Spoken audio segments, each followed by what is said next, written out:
আসসালামু আলাইকুম সবাইকে। তোমরা অধিক আগ্রহ নিয়ে বসে আছো যে ভাইয়া 2024-25 শিক্ষাবর্ষে ঢাকা সেন্ট্রাল ইউনিভার্সিটি ভর্তি পরীক্ষায় অংশগ্রহণ করবা। সো তোমরা অধিক আগ্রহ নিয়ে বসে আছো যে 3 আগস্ট থেকে তোমাদের অনলাইনে প্রাথমিক আবেদন শুরু হবে, তোমরা অনলাইনে আবেদন করবা। কিন্তু তোমরা অনাকাঙ্ক্ষিতভাবে এখনো আবেদন কিন্তু করতে পারো নাই। কি সমস্যা হচ্ছে? সার্ভারজনিত প্রবলেমের কারণে তোমরা কিন্তু আবেদন করতে পারো নাই। তোমাদের হাতে যথেষ্ট সময় রয়েছে। দেখো ডিসিও আপডেট 2025 বা 7 কলেজ আপডেট 2025 ডিসিও আপডেট আবেদন শুরু দেখো 3 আগস্ট। তোমাদের আজকে দুপুর 12টা থেকে আবেদন হওয়ার কথা ছিল, বাট সার্ভারজনিত প্রবলেমের কারণে তোমরা এখনো আবেদন করতে পারো নাই। বাট তোমরা কিন্তু অবভিয়াসলি আবেদন করতে পারবা, কোনো সমস্যা হবে না। এবং তোমরা যারা প্রিভিয়াস অনেক আগে আবেদন করে রেখেছো, তোমাদের এক্সট্রা করে আবেদন কিন্তু আর করতে হবে না, ওই আবেদনেই তোমাদের কিন্তু হয়ে যাবে। এরপর দেখো আবেদন শেষ হচ্ছে 10 আগস্ট 2025। এই 10 তারিখে তোমাদের কি হয়ে যাবে? আবেদন কিন্তু শেষ হয়ে যাবে। এরপরে তুমি কিন্তু চাইলেও আর আবেদন করতে পারবা না। এবং সেকেন্ড টাইম আছে, তোমরা যারা সেকেন্ড টাইম প্রিপারেশন নিচ্ছ তোমাদের কিন্তু সেকেন্ড টাইম আছে, তোমরা চাইলে অনায়াসেই সেকেন্ড টাইম পরীক্ষা দিতে পারবা। এরপর দেখো বিভাগ পরিবর্তন। হ্যাঁ, অবশ্যই বিভাগ পরিবর্তন নেই, তোমরা কিন্তু বিভাগ পরিবর্তনের পরীক্ষা দিতে পারবে না। তুমি তোমার নিজ ইউনিটেই তোমাকে পরীক্ষা দিতে হবে। তুমি সায়েন্স হলে সায়েন্স, আর্টস হলে আর্টস, কমার্স হলে কমার্সের ইউনিটেই তোমাকে পরীক্ষা দিতে হবে। বিষয়টা ক্লিয়ার।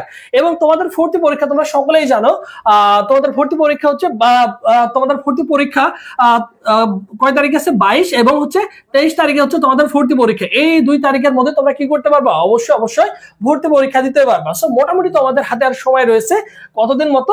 18 দিন মতো সময় রয়েছে। এই 18 দিনের মধ্যে তোমাকে কি করতে হবে? অবশ্যই সুন্দর করে গুছিয়ে প্রিপারেশন নিতে হবে। একটা হচ্ছে তোমাকে কিভাবে প্রিপারেশন নিবা, মূল বই তোমাকে সুন্দর করে গুছিয়ে পড়তে হবে, এর কোনো বিকল্প নেই। মূল বইয়ের প্রত্যেকটা চ্যাপ্টার সুন্দর করে পড়বে এবং অধ্যায় শেষে যে এমসিকিউ গুলো রয়েছে সেই এমসিকিউ গুলো তোমাকে সুন্দর করে কি করতে হবে? অবশ্যই পড়ে শেষ করতে হবে।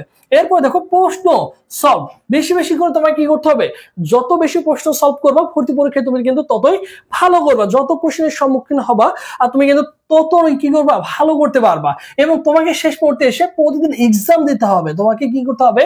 প্রচুর এক্সাম দিতে হবে, নিজেকে জাজ করতে হবে যে আসলে তোমার প্রিপারেশনটা কতটুকু হয়েছে। একটা চ্যাপ্টার যে তুমি 3 থেকে 4 ঘন্টা সুন্দর করে গুছিয়ে প্রিপারেশন নিচ্ছ বা পড়ছো, এরপর পরীক্ষা দিয়ে নিজেকে জাজ করতে হবে।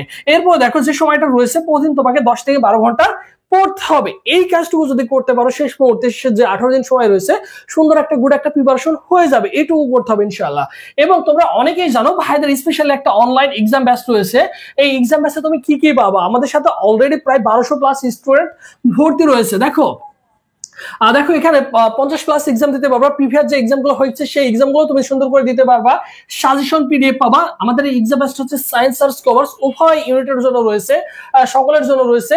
কোর্স ফি দেখো 200 টাকা। এই 200 টাকা দিয়ে সকল বিষয়ের সাজেশন পাবা, প্রশ্ন ব্যাংক পিডিএফ পাবা। কোর্স ফি হচ্ছে 200 টাকা। ভর্তি হওয়ার প্রসেসটা দেখো 01727675241 এই নম্বরে কি করবা? 200 টাকা বিকাশ বা নগদ সেন্ড মানি করে এই নম্বরে হোয়াটসঅ্যাপে নক দিয়ে বলবা তুমি কোন ইউনিট, সেই ইউনিটটা উল্লেখ করবা। তাহলে তোমাকে সকলের সাথে গ্রুপে অ্যাড করে দেওয়া হবে। এখান থেকে তুমি কিন্তু যাবতীয় তথ্য সবকিছু পেয়ে যাবা ইনশাআল্লাহ। আর এটা হচ্ছে আমাদের অফিসিয়াল ফেসবুক পেজ। এই নামে যদি ফেসবুক অপশনে সার্চ করো বা গুগলে সার্চ করো, আমাদের অফিসিয়াল ফেসবুক পেজ পেয়ে যাবে। এই পেজ এসএমএস করলে ভাই তোমাকে রেসপন্স করবে।